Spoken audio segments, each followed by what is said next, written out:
Hey, deserving listeners, it's time for me to react to your comments on my videos from last week. Let's get to it. Brandon and Julia, the Brandon and Julia videos. Gabriella says, my heart races watching this scene between the parents and Brandon. My heart races watching this scene. My stepfather is abusive, and this triggers me. I got chills watching, as I can tell his father has some abusive streaks. There's a moment where he goes to say shut up to Betty, and he catches himself and says stop instead. People who have been abused in this way can see this from a mile away. End of comment. Yeah, so it's hard to know what's really happening behind the scenes, but we're certainly seeing signs of aggression and being intimidating, perhaps in the realm of verbal abuse, perhaps in the realm of other kinds of abuse. So it's hard to know exactly what's going on, but for sure, the behavior we saw, the aggressiveness that we saw, is definitely going to trigger some people as they watch. And I'm guessing we all should take care of ourselves as we watch this family. They look like an innocent family, but there's a lot of triggering that can happen from watching them. And so, yes, Gabriella, for those people who have been through this kind of family, can probably say, I know what that is, and that's just the tip of the iceberg. Jet says, if someone says no to the father or disagrees with him, then it's automatically disrespectful. Julia has never been disrespectful to them on the show. Yes, we saw that for him, he escalated really quite quickly. It was just disrespectful. And as I was saying in the video, there's nothing wrong with him saying, whoa, whoa, whoa, you know what, under my roof, I'm still just going to draw the line there. I'm really sorry. And I know that that's not your belief system, Brandon. It's not Julia's, but it's mine and it's my house, and I'm really sorry about that. You can say that. You can draw that line. A lot of people might draw that line. But the way that he did it is what is the issue. And that's always my case when I watch these shows, is that usually people, while watching, will focus on the particulars. Like with the Plath family, welcome to the Plathville, they focus on the fact that the kids didn't go to regular mainstream school, they didn't have the internet, they didn't have friends as far as we know, and look to that and say that's what's wrong. But it's probable that that is independent from the problems that we have seen emotionally and with the people getting along with each other.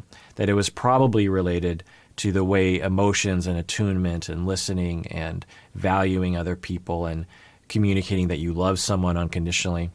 Because the things in Welcome to Plathville aren't only, we don't see those problems only in families that are isolated from the outside world, right? We see those problems in all families. So whether you're isolated from the outside world or you're completely integrated in the outside world, you will see these kinds of problems. And the same goes with Brandon and Julia's family.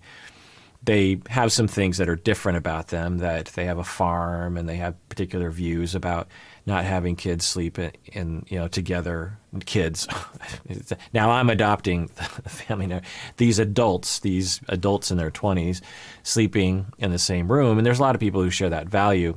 It's easy to look at that and say what's wrong with the parents, but really what the issue is the ongoing emotional interactions and the traumas that the parents have probably been through that affect the way their own triggering occurs in the midst of disagreement. Madeline says, makes you think Brandon was smart to tell them in public. Yeah. Listener Brendan from Miami actually emailed, and you can always email me directly by going to our website, going to the contact. There should be a button below, filling out the form there, and sometimes people email me directly. Listener Brendan from Miami says, do you think that by asking the parents if Julia can move into Brandon's bedroom, he actually identified what he really wanted? Okay, so Brandon is saying, well, Kirk, you keep saying how he doesn't really know what he wants. Well, maybe one sign that he does know what he wants, or at least in this instance, is that he said to the parents, hey, is it okay if she sleeps in the bedroom? Yeah, it's possible that that is an indication of him knowing who he is and knowing what he wants. But it's also possible that he asked that because he was trying to get everyone to not yell at him anymore. Julia yells at him, the parents are yelling at him, and it actually worked for him to say, maybe if we made this compromise everyone will stop yelling at me. And it worked. The parents stopped yelling. Julia stopped yelling at him. And now we're back to balance. So it could be that it is like, hey, okay, I've always wanted this. And now I'm asserting I know what I want, and I'm asserting it in this moment, that I'm going to capitalize on this moment with my parents. Or it could just be him dodging and weaving and staying out of trouble, like what he seems to do often. Anonymous listener emails in, says, I am in therapy. However, when I see your wonderful videos on YouTube and read the comments from people who have painful histories like myself, I wonder if there are other online support groups, especially for people in situations like Brandon, that you can recommend. Thank you so much for putting me on a path to healing. So what this anonymous listener is saying, I can relate to Brandon. I don't have a sense of who I am, and I have a history of abuse in my life that denied me the opportunity to get to know who I am and what I want. And watching your videos has alerted me to like that aspect of myself, and I want to grow and I want to reach out to other people. Maybe we can support each other. The answer is I don't know about support groups for that specifically, but I don't know about a lot of support groups. I mean, there's probably one out there, but I don't have any way of easily looking that up. And it's kind of a problem in my industry that we don't have a centralized database for all these kinds of things. But I will say that you can support each other in addition to looking for a support group, which I recommend. You can support each other in the comments below, or maybe even talk outside of YouTube and really support each other. Let's use this opportunity and use the comments below of connecting with people. My podcast has been going on for 13 years, and a lot of people have found each other in this way. You can actually go to the Facebook fan page and connect with more people. There's a very vibrant community on the Facebook fan page for all the listeners to the podcast that's been going on again for 13 years. That page has been going on for many years. It's run by fans, not by me. I don't even go to that page because I want people to be able to talk with themselves. And also Discord. We have a Discord. You can maybe email us. We can send you the link to that. Chua says, I am like Brandon. I had overprotective and authoritative parents. I too had no sense of self. I'm 35 and still struggle to communicate my own wants and needs over others. Thanks to these videos, I'm learning so much about myself. I also started going to therapy. Chua, 2 thumbs up to you. So music to my ears, as always, that you're going to therapy. You've discovered that you deserve it, and good for you. And just a side note, you used the word authoritative parent. That actually, let me go through the different parenting styles that are talked about in my field. So there's a lot of different taxonomies, but the main one is we call authoritative. So there's different, think of it as 2 axes. You have affection, so you have low affection, high affection, and then you have low control, high control. And control in this instance can mean good or bad control. We can imagine control being bad, but you can also imagine control being good. And that control is, you don't want a 3-year-old walking out into the street. You don't want a 7-year-old buying a car, right? You don't want a 10-year-old thinking that they can harm their younger siblings without any consequences. You don't want a 14-year-old thinking that they can just, I don't know, well, maybe a little older. We don't want a 17-year-old child thinking that they don't need to maybe work a part-time job to earn some money for the things that they want to buy. You know, there's low control and high control, and then you have low affection, high affection.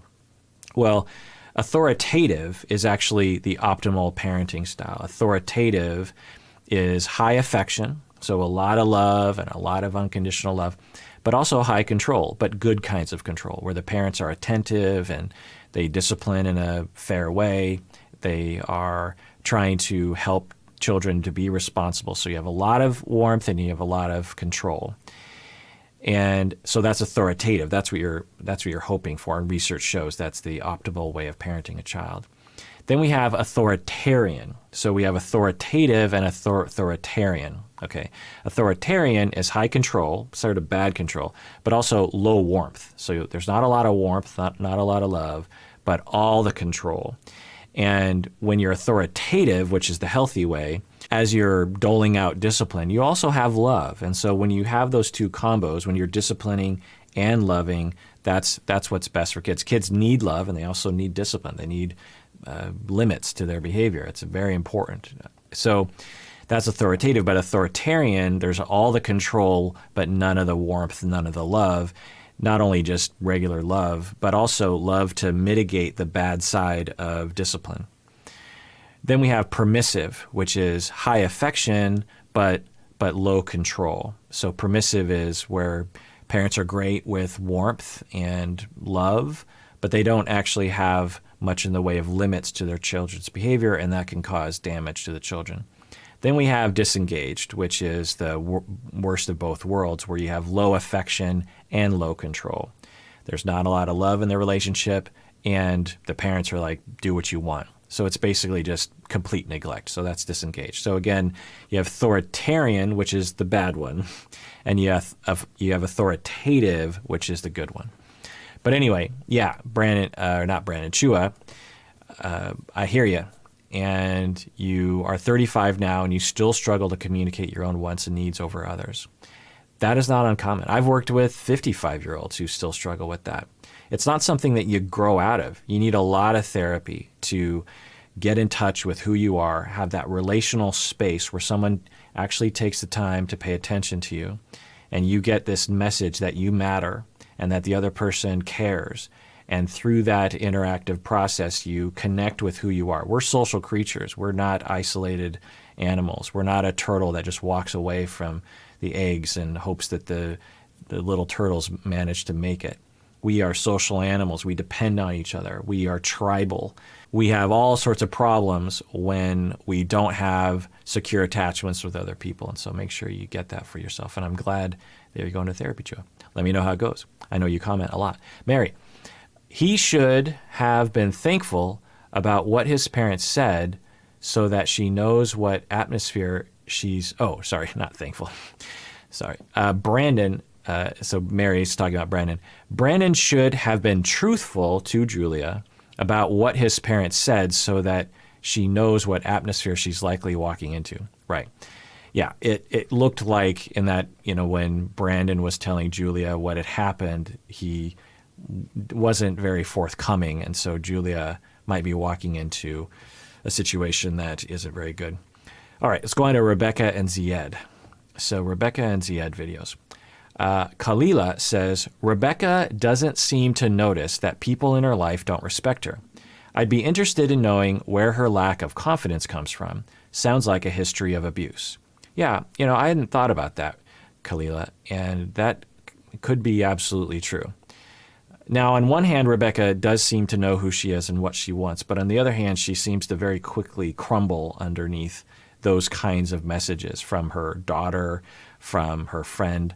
And I think that for Rebecca, she has been through a lot, obviously. And I think she also, you say it sounds like a history of abuse. I mean, we know she claims to be abused by her previous husband. But we could imagine it maybe going back even further to her childhood, right? And she definitely has that side to her where under pressure, she's like, well, she's trying to please other people, right? Now, I think the pendulum swung really far in her romantic life because we saw her become very upfront with Zied when, in the last season when she went to Tunisia, and she was like, you are not going to tell me how to dress. You're not going to do this to me.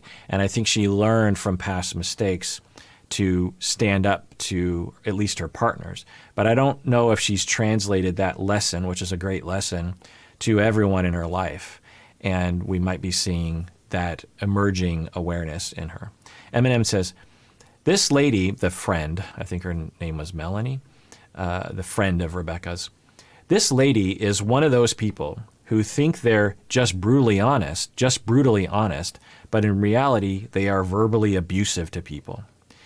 Yeah, so there's a lot of talk about this on the internet of just like, we hate those people who, claim, look, I'm just being honest. I'm just being brutally honest. I tell it like it is. But they consider that to just be a license to just hurt other people and to say horrible things. Look, I'm just a blunt person. And there are a number of different ways of looking at this. One is that they make mistakes and they don't know how to admit that, and so they'll figure out a way to frame it at least to other people, and maybe even in their own head, such that they can walk away from the situation feeling like they have at least some self-esteem. There's also this thing called denial.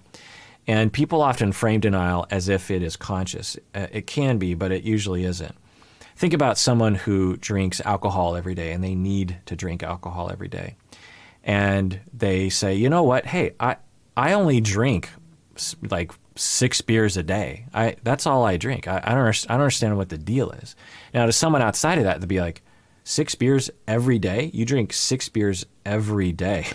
Now, so to the drinker, in their mind, they're thinking, it's not a big deal. So the denial kicks in unconsciously. You hook them up to a lie detector test, and they'll say, yeah, 6 beers is no big deal. And if you start asking them about the consequences for drinking that often, they will have a hard time coming up with things.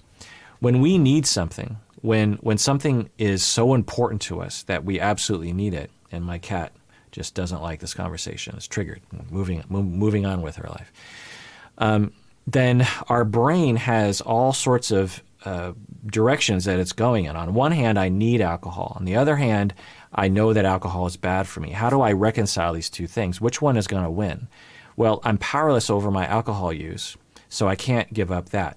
But I am somewhat powerful over the way that I think and the notions that I have. And so I'm just going to get rid of that notion. And this can be largely unconscious. And so when you're a brutally honest person, or you have an anger problem, or you're triggered very easily by other people and you're verbally aggressive with other people, then you're at a crossroads. You have this notion like, wow, I'm mean to people. And you have this other notion that's like, but I don't know how to control that.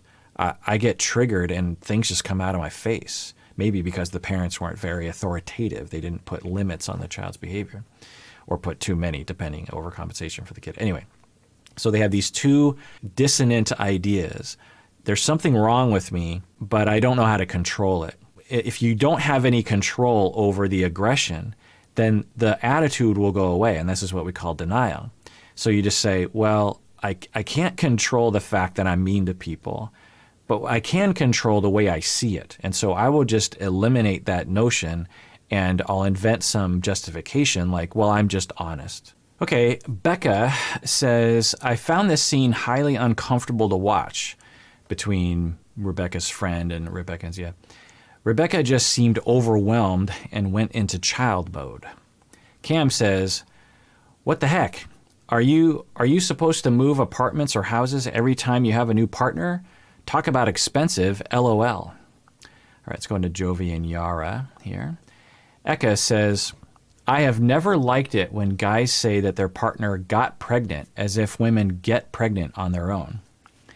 Stella Annie says, good old Stella says, for some reason, I'm getting a vibe that Jovi is afraid of embarrassment.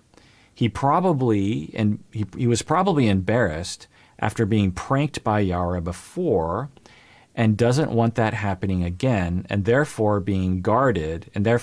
he is being guarded, and that is a safer option than showing real emotion. Maybe he was even bullied as a child. I could definitely see that. Yeah, I like the cut of your jib, Stella. I could see that being a possibility as well. I mean, I don't know about the bullying thing, but the fear of embarrassment, I think, was absolutely going on. A-Strat says, total speculation. Yara did the prank on Jovi as a subconscious revenge for the trauma she went through with the miscarriage and him abandoning her. I could absolutely see that. Or even a conscious revenge. Red Rose says, maybe Yara made that joke in the past because after miscarriage and losing trust in him and being hurt, she wanted to know his reaction to her getting pregnant to see if he actually cared about her and their baby. I could see that too. Hope says, yeah, this is so cringy. My heart actually hurts for both of Jovi and Yara. Yara's joke before about being pregnant is so not funny. He probably is very hurt by that. Yeah. All right, let's go on to Tariq and Hazel. Megan says, Tariq drawing that boundary and sheltering Ari has a lot to do with Ari's autism, I'm guessing. Change and adjustment are hard for those with autism. My cat is chiming in. So constant new girlfriends or confusing roles among the adults might be tough for his daughter to accept. Yeah, absolutely. And it's tough for any kid usually. So there's a strategy of when you're dating, whether it's polyamory dating or monogamy dating, where you want to protect your kids from the chaos. Now, there's flexibility in there. There's no right or wrong. It's just a matter of how the kid's experiencing it. But we just need to be mindful of that. And Tariq is very mindful of that, and that's great. Liz says, thank you, Dr. Honda, for always clarifying the difference between polyamory and bisexuality. Also, thank you for helping normalize polyamory. I wish more folks understood that it is a completely valid way to have a relationship. Indeed, Liz. Andrew and Amira. So there's a lot of comments on that one. Let's get to that. Nolwen says, a little bit of cultural context. I always love this. I do think that Amira is communicating her disapproval, but in a French way. So Amira is communicating her disapproval in a French way. Let's read this. By that I mean sarcasm. When she says, wow, you have many things planned. You can't get bored. I hear as a French person her saying, you are such a jerk, you completely forgot about me. So that's interesting. I didn't know that French people would communicate difficult things through sarcasm like that. To another French person, they would hear it that way, presumably, but maybe to Andrew, he's not really picking up on that. I think there's a good chance that even if she was more direct, he wouldn't necessarily pick up on it. Hard to know if it's edited that way, but anyway. Tita says, this guy seems very shifty. Andrew seems very shifty. It's almost like he wants to brag about all the things he did and what she missed out on. But then he has to consciously remind himself that he's supposed to be feeling sorry and worried about her well-being. It's weird. Yeah, that could be a possibility for sure. But the shifty word, I think, is apt in that the way he comes across, there just seems to be something that he's struggling with, some sort of preoccupation that he's not voicing. Something's going on there. Either he's trying to present himself in a way that comes across well on camera, or he doesn't know how to communicate what's going on inside of him, or he has a hard time reading other people. There's something going on there. The way that he talks on video, and I'd love to see him in person with Amira, but I imagine it would be similar. The way he talks to her on video, you just kind of notice he doesn't have a lot of eye contact with the video chat, and he just seems to be nervous the entire time is the word I put to it. So I guess I would want to know, like, what is he afraid of? What result is he in maybe a constant social fear of something? I don't know, though. And you're saying that he is wanting to brag, but then he has to consciously remind himself to feel sorry for her. I think that's one possibility, but there are other possibilities as well. Jamila says, Andrew is so cold, I almost cried for her.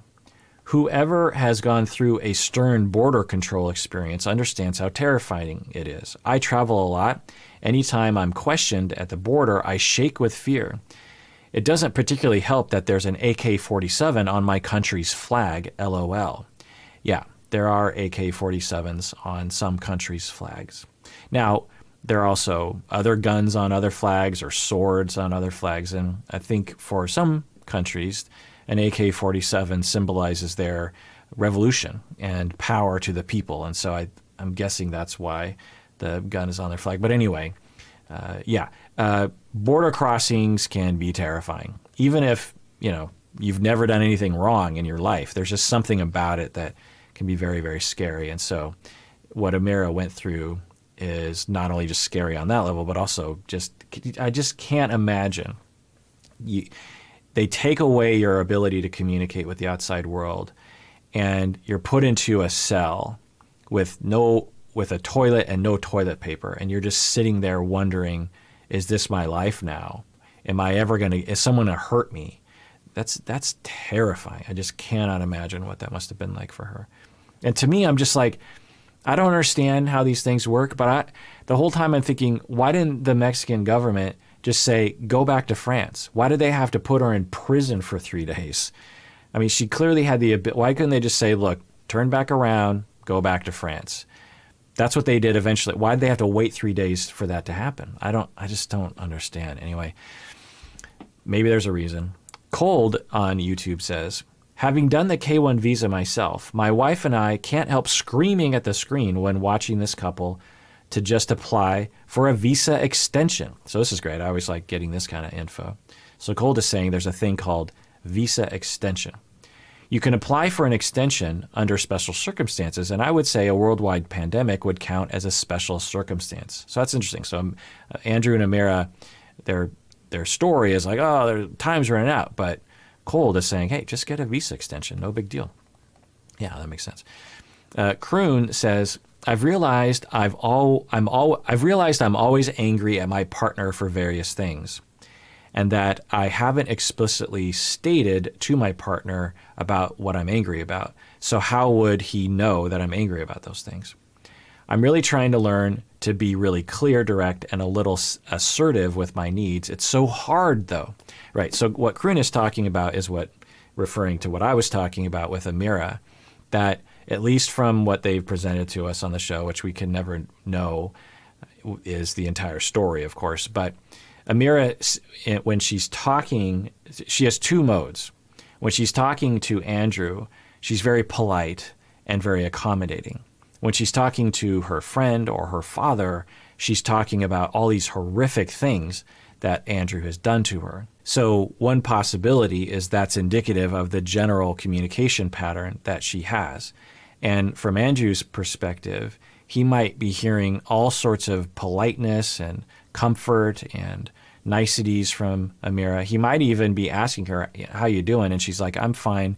But then when she goes to other people, she is talking about what's really going on for her, which would make more sense. When she's talking to her friend and her father, we're like, yeah, that makes sense. But when she's talking to Andrew, watch the way she talks to him, because she's not very straightforward with him.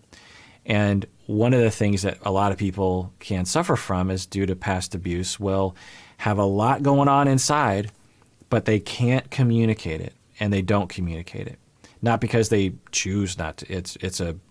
Sometimes it's literally a physical thing. There are people who actually have their throat will close, and their whole breathing system will shut down in terms of their ability to speak when they're about to speak something that is assertive, that's potentially going to be met with upsetness from the other people. But aside from that extreme kind of example, there are other people that's just like, it's just really scary, and they just rather would avoid it. Or they think they're being assertive. They think they're communicating what's going on inside of them. But it's through this, it's this giant amount of material being shoved through like a pinhole. And yeah, there's some stuff going through there, but not enough. I mean, there's so much more that needs to be said.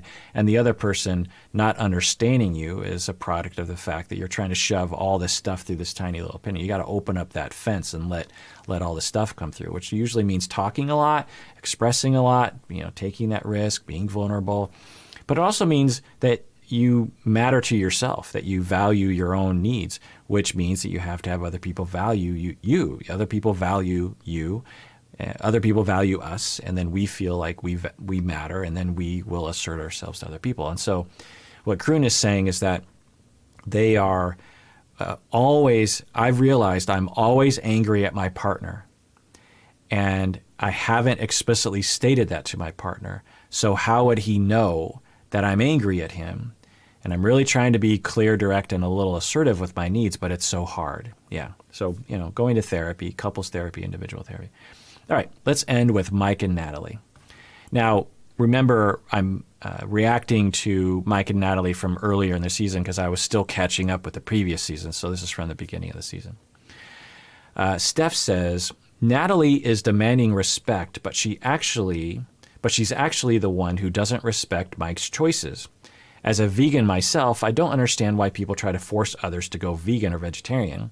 It's probably the least effective method to get someone to change. I've mostly dated meat eaters, and the only thing I ask is that they respect my choices and don't try to push me to eat meat. And then many of them eventually went vegan or mostly vegan on their own because we were around each other so much. We shared a lot of my vegan food and they discovered they liked it a lot and felt better physically after eating vegan. Yeah, Steph, you're the right kind of vegan. S says, and that's most of the vegans that if not all the vegans I know, that's how they operate. None of the vegans or vegetarians I know act like Natalie and that they try to shove it on other people. S says, I'm from the former USSR, and there are a lot of alcoholics in Russia and Ukraine. So I think that she associates drinking with perhaps being an alcoholic. Yeah, I always appreciate these kinds of cultural information comments. And yeah, I've heard that from other people as well. It's good to remind ourselves that for Natalie, it might not just be a lifestyle choice, but she might actually be traumatized. We haven't heard anything about her father, Natalie's father. It's possible that he suffered from alcoholism, maybe got violent, who knows, or at least had friends or other kinds of people that she was around, and this is her way of trying to get safe. Now, how do we get safe? Do we force our views on other people, or do we say, so when you drink, it triggers my past traumas, and I'm terrified you're going to fly off the handle. You've never flown off the handle, but I'm terrified of that. I don't know what to do with that. I want to tell you to stop drinking, but that doesn't seem fair. So I'm just going to tell you that, and maybe we can talk about my fears in a way that we can both be on the same team. Why not say that? Sarah says, it honestly seems as if Natalie doesn't even like him for who he is at all. I'm really confused on what they connect on. Amy says, I feel like there has to be a point in a relationship that you have to just accept your person as they are. I don't love everything that my husband does, but the positive far outweighs the negative. Also, I'm far from perfect. But you just have to say, I love you and I take you as you are. Yeah. On a related note, my husband and I had our wedding night at that hotel. So Amy and her husband had the wedding night at the Salish Lodge, which is where they went to for the waterfall where I used to work. All right. Well, that does it for that episode on which I react to your comments. Thank you so much for commenting and being a part of this conversation. That's why I do this. I've been a podcaster for 13 years, and a big part of really just my social life in a certain way is having interactions with other people, including people who watch this channel or who listen to my podcast. I love hearing from people. I love hearing your experiences. I love just getting your reactions. Just like, yeah, I agree. I don't like that. That's why I do this. I don't want to just be isolated in this office making content and just not being in contact. I do this for you. Really, I don't do this because I don't record these things and just post them because I want to. I do it because I know that you want to watch, and then I know you have your reactions to me, and then I have my reactions to you. That's the whole thing. So anyway, thanks for commenting, and I really like doing these kinds of videos and where I read your comments online, and then you comment below and comments to your comments and to my comments, to the show's comments. Anyway, everyone out there, please take care of yourself because you deserve it, and go to therapy because you deserve it. You really, really do.